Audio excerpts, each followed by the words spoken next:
আজকে পেঁপে দিয়ে আলু দিয়ে রুই মাছ পাতলা ঝোল রান্না করব, তাই সব কিছু রেডি করে বসে পড়লাম। মাছটাকে ভাজতে দিয়ে আমি পেঁপেটাকে কেটে নিচ্ছিলাম। পেঁপেটাকে কেটে চাক চাক করে চিকন চিকন করে কেটে লম্বা লম্বা পিস করে আমি রান্না করব। আলুটাও ঠিক সেমভাবেই কেটে নিয়েছি, তারপর ধুয়ে ফেলেছি।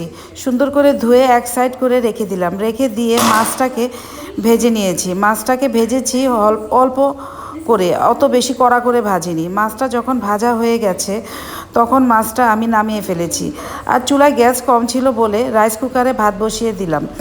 তারপর মাছটা যখন ভাজা হয়ে গেছে মাছটা তুলে ফেলেছি। মাছটা তুলে নিয়ে আমি একটা কড়াইয়ের মধ্যে সেই মাছ ভাজা তেলটা দিয়ে দিয়েছি। দিয়ে পেঁয়াজটা নরম করে তাতে পানি দিয়ে দিয়েছি। তারপর লবণ স্বাদ মতো দিয়ে দিয়েছি, হলুদের গুঁড়া, মরিচের গুঁড়া, ধনিয়ার গুঁড়া এবং রসুন বাটা দিয়ে দিয়েছি।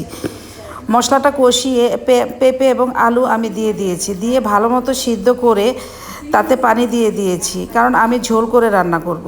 তারপর মাছগুলো দিয়ে ধনিয়া পাতা দিয়ে কিছুক্ষণ নাড়াচাড়া করে আমি নামিয়ে ফেলেছি। তারপর রান্না করার পরে রান্না করার জায়গাটা তেলে ময়লা হয়ে যায়, সে জায়গাটা আমি সবসময় পরিষ্কার করে নিই। প্রতিদিনই রান্না করার পর আমি পরিষ্কার করে নিই।